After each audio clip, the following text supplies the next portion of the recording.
Hello everyone. Today I just wanted to break down everything that we know about the Switch 2 so far.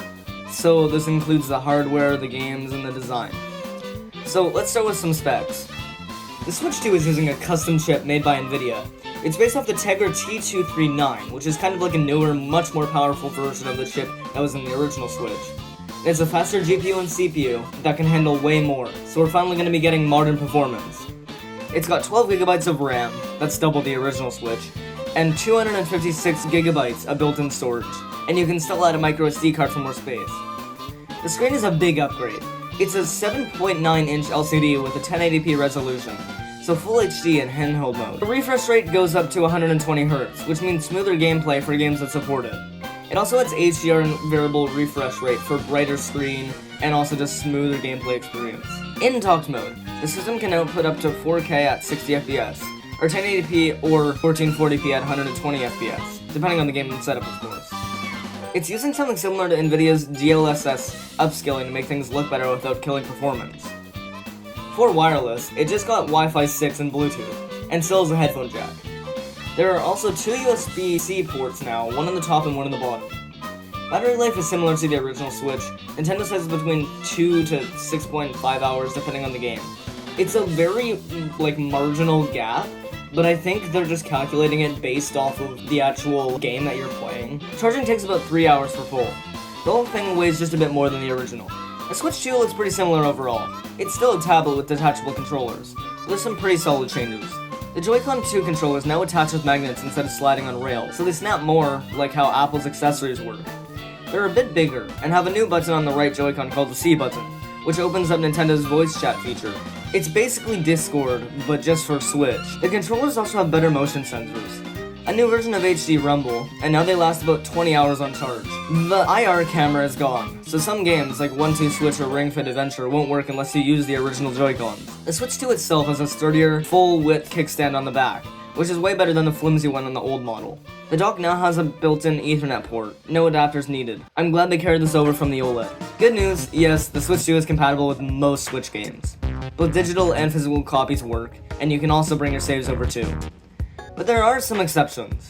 Games that rely on the old Joy-Con IR camera, Labo and stuff, will not work unless you use the older controllers, but no one's gonna miss Nintendo Labo anyways. Nintendo's testing everything and will release a list of what's supported, but what they've already said is that Labo and a few other games won't be compatible out of the box. We still don't know a lot about third-party games. So for games, so far we've got a bunch of first-party and third-party games confirmed. Mario Kart World. You can actually, drive open world in this game, and also there's a lot of characters and vehicles, and it comes out on June 5th. Donkey Kong Bonanza. Donkey Kong Bonanza is a new 3D Donkey Kong game, and it drops July 17th. Kirby Air Riders, a sequel to the original Kirby Air Rider game. It's coming out later this year, we don't really know when. Hyrule Warriors, Age of Imprisonment. This is a prequel to Tears of the Kingdom, but I think what they're saying is that it's actually going to be canon. And there's a demo tutorial game called Nintendo Switch 2 Welcome Tour that really should come with the system, but you have to buy it separately. Tons of existing Switch 2 games are getting Switch 2 editions with better graphics and frame rates. Stuff like Tears of the Kingdom, Breath of the Wild, Metroid Prime 4, and Mario Party Jamboree are all getting upgraded versions. Some of these will support 120 FPS or 4K when docked. Third-party games confirmed for the system include Final Fantasy VII Remake, Street Fighter VI, Hogwarts Legacy, Cyberpunk 2077, they have Elden Ring Tarnished Edition with the DLC, Fortnite, NBA 2K, Madden, Hades 2, Yakuza, etc. GameCube games are also coming in the Nintendo Switch Online expansion pack, so F-Zero, GX, Wind Waker, Soul Calibur 2, and other games will be playable in the future. There's a new OS for the Switch 2. The interface runs at 180p and supports up to 120Hz menus. The biggest new feature is Game Chat, Nintendo built-in voice chat system. The Switch 2 has a built-in microphone to it, and you connect a camera through a USB port. You can do video calls while you play, and also share your screen while chatting, kinda like Discord. It supports up to 12 people in a group chat, with only 4 being able to share their screen at once. The dock has a built-in LAN port now. Joy-Cons can work as a mouse in some games, and the system uses upscaling tech to make the games look better in dock mode. Nintendo has confirmed the Switch 2 launches on June 5th, 2025. You can buy the Switch 2 in a bundle with Mario Kart World at $800 Canadian dollars, and the normal price is $750. Nintendo also has demo events planned out before release. I think most of them have already been done, but this is just so people can try out the games and they can share. It's basically free advertisement. Yeah, so that's everything we know about the Switch 2 for now. It's a big upgrade from the original. Faster chip, better screen, new controllers, game chat, and a pretty stacked lineup of games.